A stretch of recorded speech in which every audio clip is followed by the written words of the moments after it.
Sebelumnya kita ucapkan dulu selamat malam, semoga sehat semua. Dalam junjungan kita panjatkan doa dulu. Kita baca Bismillahirrahmanirrahim sebagai kita ini umat agama. Baik, kita mulai sejenak bincang-bincang dengan narasumber kita ini yang tidak asing lagi. Kita perkenalkan Gus Yadi, Gus. Ya, bagaimana Gus Yadi? Selamat malam Pak Taufik. 10 November hari kemerdekaan bagi para pahlawan yang terlupakan. Apa menjadi perjuangan mereka terlupakan atau banyak sekali yang tidak melaksanakan apa yang menjadi cita-cita pejuang? Ya betul Gus, kita ini memang mengenal sosok daripada Gus Yadi ini. NKRI-nya itu sangat luar biasa, apalagi 10 November Gus. Gus, hari-hari ini ada sorotan Gus kami dari media. Oke, monggo Pak Taufik. Apakah Gus Yadi vakum Gus untuk menyuarakan NKRI dengan adanya kemarin itu 10 November itu ada demo AMP Gus. Bagaimana ini sorotan biasanya waduh ini jelas ini PGN ini. Ternyata ada beberapa demo kali, apakah sudah vakum Gus? Apakah sudah cemu Gus? Coba Gus. Geli ya.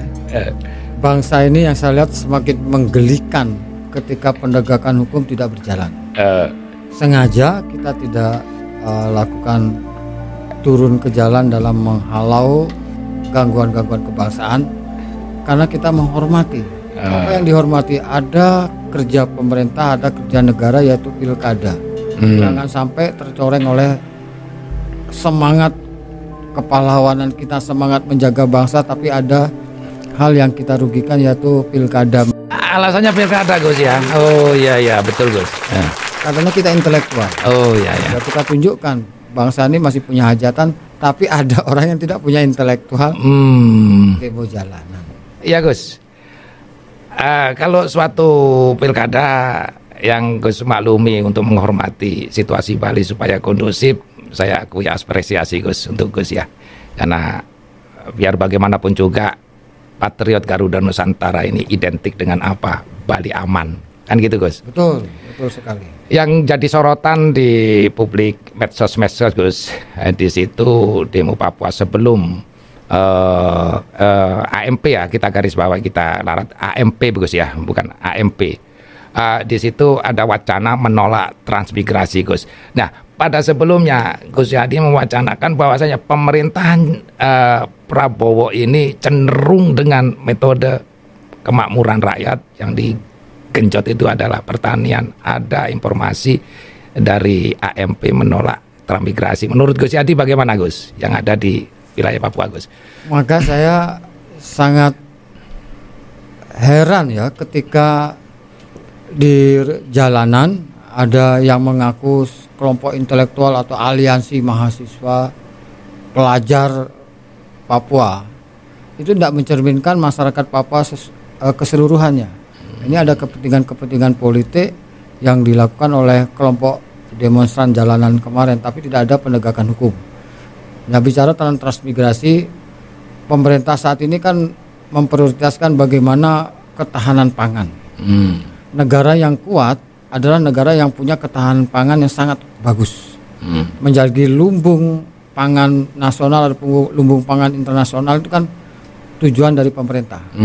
Nah, diadakanlah pemerataan, pembagian ilmu kepada daerah-daerah timur yang mungkin saat itu hanya sebagian kecil yang bisa mengetahui bagaimana cara menjadi petani yang baik. Maka pemerintah saat ini mengadakan pembauran. Pembauran di semua daerah provinsi, sampai yang provinsi yang terkecil pun diadakan pembauran. Jadi masyarakat Jawa, Sumatera, Sulawesi, apapun disatukan melalui dengan metode transmigrasi. Tapi beda transmigrasi yang terdahulu sama transmigrasi sekarang. Transmigrasi yang saat ini adalah transmigrasi yang orang-orangnya sudah disiapkan menjadi petani modern. Iya. Itu Pak Prabowo yang melakukan. Jadi kalau ditolak transmigrasi itu oleh kemarin aliansi masa Papa yang berkedok dengan IMAPA itu itu kan rasis sekali. Oh ya. Sedangkan dia dikatakan tidak, oh ini rasis, Indonesia rasis, bangsa NKRI rasis, perintahnya rasis. Lah dia menolak. Transmigrasi menolak orang lain masuk ke Papua. Apa yang lebih rasis? Dia sendiri datang ke daerah-daerah lain nyari pendidikan, ilmu pendidikannya ada di sini, disuruh berbaur. Kan kontraproduktif ya. Hal inilah maka saya bilang ada satu penegakan hukum yang harus dilakukan agar tidak bangsa ini dihancurkan oleh kepentingan-kepentingan lain yang membonceng intelektual muda, yaitu mahasiswa. Ya. Gitu, Pak. Transmigrasi ditolak berarti membangkang terhadap perintah bangsa. Gitu. Apa hasil anunya harus dilakukan? Penegakan hukum. Siapa dalang di sini? Jadi percaya saya sama Gus Jihadi, ternyata dia itu suatu orang yang didapuk sebagai suatu organisasi masyarakat yang intelektual NKRI-nya sangat luar biasa.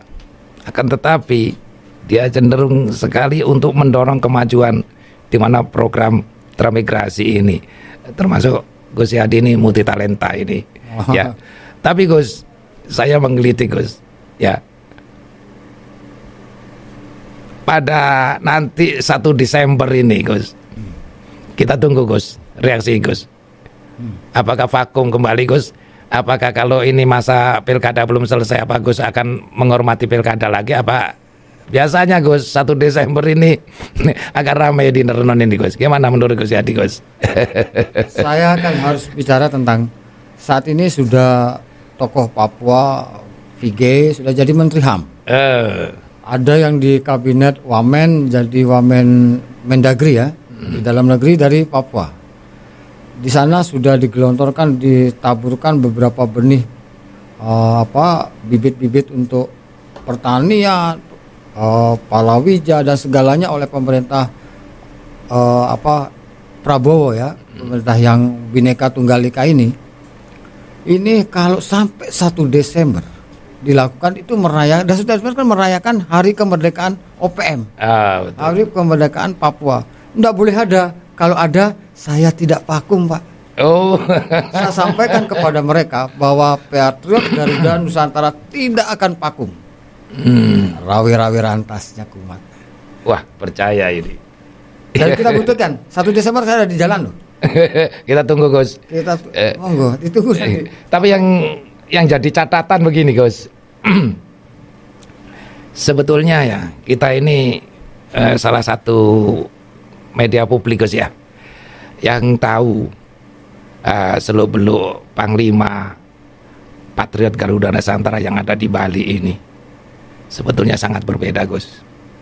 Berbedanya dalam satu sisi NKRI-nya itu bukan abal-abal lagi Gus, karena kita sering sekali situasi di Bali ini PGN lah yang sangat mentaati sebuah supremasi hukum, biar bagaimana juga itu membantu satu mengamankan Bali daripada datangnya separatis yang notabene berkedok AMP Gus, mahasiswa. Gus Jihadi, dalam bincang-bincang ini Gus, dukungan PGN terhadap pemerintahan Prabowo ini dalam segi ini bagaimana Gus? Patriot Garuda Nusantara. Pemerintahan yang dilakukan oleh Bapak Jenderal TNI Prabowo Subianto bersama Gibran Rakabuming Raka itu adalah pemerintahan yang bersama-sama ingin melanjutkan apa yang sudah dilakukan oleh founding father, oleh presiden-presiden sebelumnya.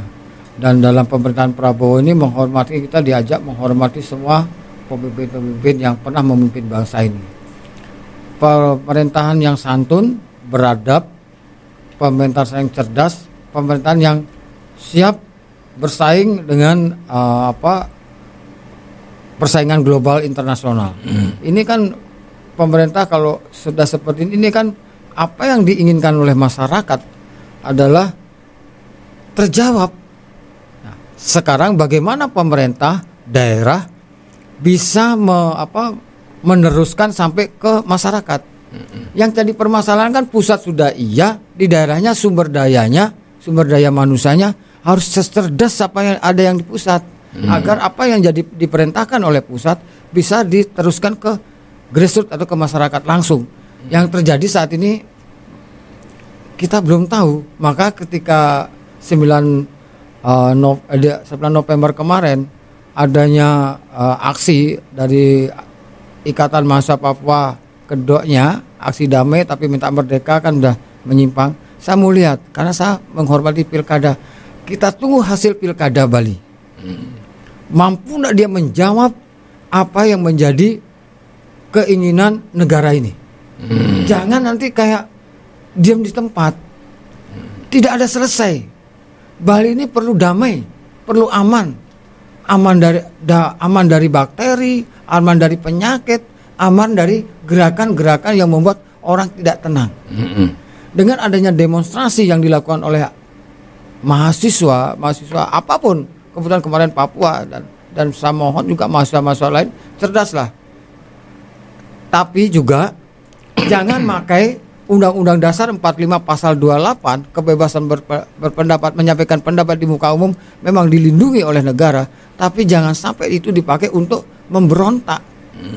Harus sadar mereka semuanya, apalagi mereka mahasiswa itu adalah generasi yang nanti akan memimpin bangsa ini. Saya sudah usia hampir 60 tahun.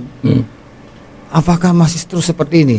Kita tunggu hasil pilkada Bali bisa mampu tidak menjaga Balinya, memberi rasa aman pada investor, pada orang-orang yang datang ke Pulau Bali ini aman. Kalau adanya demonstrasi seperti ini, mereka tidak aman. Saya kalau ke suatu daerah saya tanya, aman tidak di sana?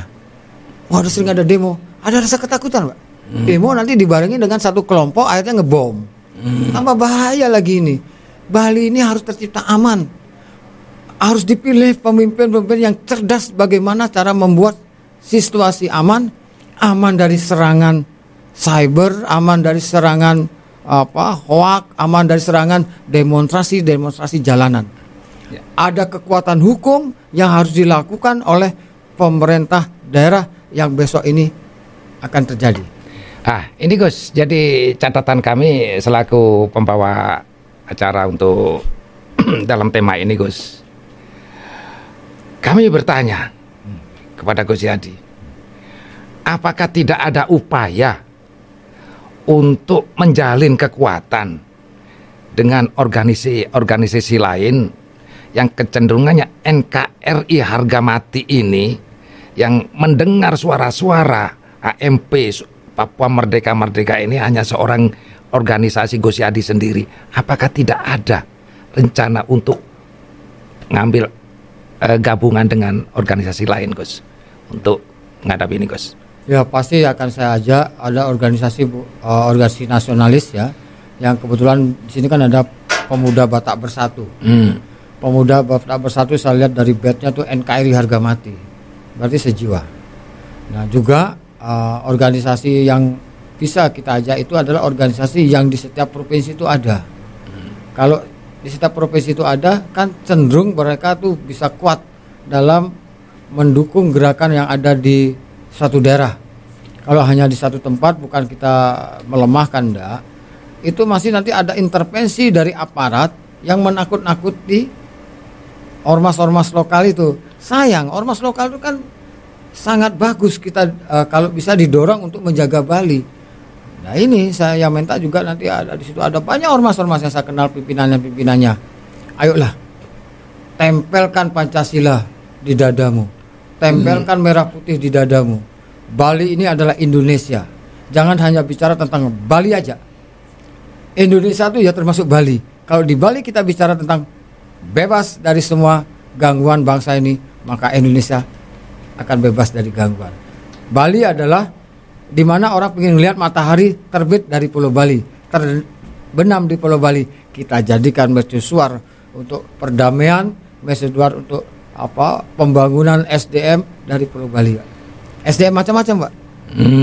Macam-macam, karena saat ini Pak Taufik yang saya lihat kita hanya bicara politik aja.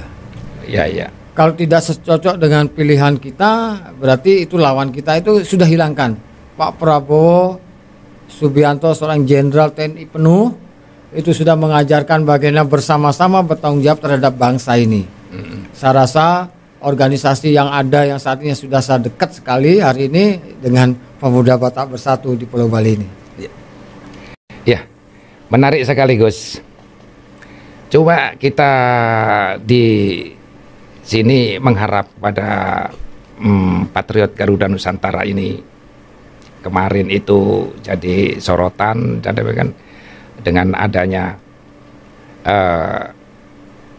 kecolongan berapa kali demo setelah terjadi huru hara itu Gus. Itu jadi bertanya-tanya. Karena apa? Yang menantang yang menjadi unek-unek Gus Yadi ini, apa sih racunnya AMP yang disuarakan sehingga PGN ini selalu lantang NKRI-nya itu Gus? Coba jelaskan Gus ke publik Gus. Ya ini kompleks sekali ya. Kompleks sekali yang menjadi pemikiran kenapa PGN akhirnya tampil. Bukan ingin mencari suatu jabatan di pemerintahan, enggak. Anggota PGN yang masuk partai aja kita keluarkan. Kenapa? Karena apa yang dilakukan oleh mahasiswa Papua yang ada di beberapa kampus-kampus ini sudah tercekoki oleh satu doktrin yang kita bilang dalam pengetahuan kita adalah ekstrem kiri. Ekstrem kiri ini adalah ekstrem yang ingin menguasai bangsa ini, untuk memecah bangsa ini oleh kepentingan asing. Dan di Bali atau di Indonesia, kebetulan di Bali itu ada lembaga hukum yang selalu melindungi gerakan mereka. Sedangkan aparat sendiri tidak bisa melakukan penegakan hukum. Contoh, ini saya lihat masyarakat biar tahu. Ketika adanya suatu gerakan mahasiswa dengan lantang mereka menolak negara kesatuan Republik Indonesia, ada masyarakat yang cinta terhadap bangsanya malah berhadapan-hadapan sama aparat. Kenapa kami yang dilihat, kami yang dicurigai? Yang sudah nyata-nyata mereka yang memberontak, yang tidak mengakui NKRI, yang mau maki-maki aparat negara kesatuan Republik Indonesia, yang dia turun dengan pakai Undang-Undang Dasar 45, tapi memberontak di bangsa ini tidak dihadapkan. Sampai capek kita ini. Sampai kapan? Maka saya minta juga pada pemerintah pusat, mulai saat ini dengan pemerintah yang baru saat ini yang tegas, korupsi disapu kok. Apalagi Bromo Corah yang merusak bangsa ini, kenapa tidak disapu sekalian? Nah, pertanyaannya Gus, yakin nggak Gus, aliansi mahasiswa Papua yang bergabung dalam itulah pokoknya ya, itu murni seorang mahasiswa Gus? Menurut Gus Yadi bagaimana Gus? Enggak. Seorang mahasiswa itu adalah seorang intelektual, orang yang bagaimana mencari ilmu untuk memajukan satu bangsanya. Di sini ada campuran, makanya yang saya curigai AMP itu aliansi mahasiswa Papua. Di situ ada PRP, ada PRP, ada FRWP, ada IMAPA sekarang yang dikuasai oleh kelompok gunung, anak-anak gunung. Pikiran mereka kan hanya cuma memberontak aja. Apapun alasannya, aksi yang dilakukan kepada yang terhormat Kepolisian Daerah Bali atau resort Kepolisian Resort Denpasar, memberitahukan surat pemberitahuan bahwa kami akan melakukan unjuk rasa damai untuk menyuarakan suara Papua. Ujung-ujungnya aksi damai dia minta merdeka pakai undang-undang negara kita. Saya juga heran kenapa aparat kita, pemerintah daerah di sini tidak punya satu tim mentelaah, mempelajari ada sisi hukum yang dilanggar oleh orang-orang jalanan itu. Harusnya gubernur berpikir juga, daerahku ini, kamu kalau minta merdeka, kamu untuk menyuarakan daerahmu atau negara lain di Bali ini, saya tidak izinkan. Nah, bukan berarti melanggar undang-undang pasal 28 loh Pak. Nggak boleh itu, karena kita juga dibekali pasal 27 dan 30 loh. Ya, kebebasan untuk menyampaikan pendapat. Pertanyaannya, pendapat yang bagaimana? Kalau pendapat ingin merdeka, apakah pendapat yang di dalam undang-undang itu menurut Gus Yadi gimana, Gus? Enggak, pasal 28 Undang-Undang Dasar 45 kan negara menjamin masyarakat untuk menyampaikan pendapat di muka umum. Itu sudah dijamin. Tapi itu ada tambahannya. Pernah baca aja pasal 28, masih di wilayah negara kesatuan Republik Indonesia. Tidak ada undang-undang negara yang menyiapkan masyarakat untuk memberontak, tidak ada, Pak. Untuk menguatkan. Itu kan undang-undang pasal 27 juga bela negara kan. Kita akhirnya berbenturan nanti. Ini pasal 28, ini pasal 28 separuh yang dipakai sama dia. Ada kaum intelektual hukum yang ada di situ yang memang saya yakin hanya kepentingan kantongnya yang dipikirkan, bukan bangsanya.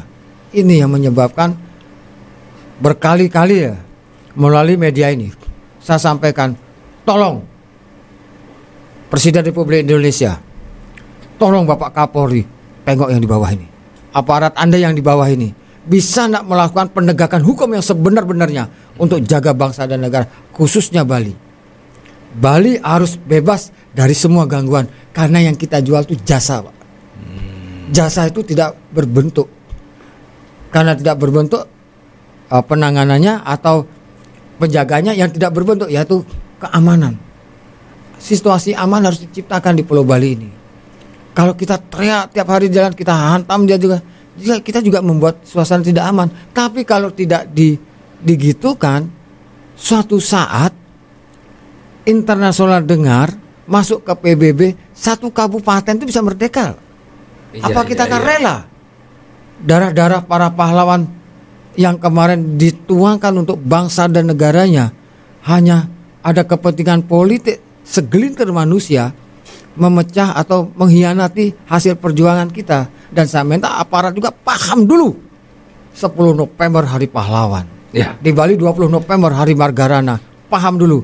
Harus jadi aparat kita harus mencontoh I Gusti Ngurah Rai sama I Gusti Jelantik itu ada, Pak. Contoh pahlawan yang harus ditanamkan oleh aparat. Jangan hanya bicara tentang ini hak asasi manusia. Hak asasi manusia apa? Kita punya hak hak hukum.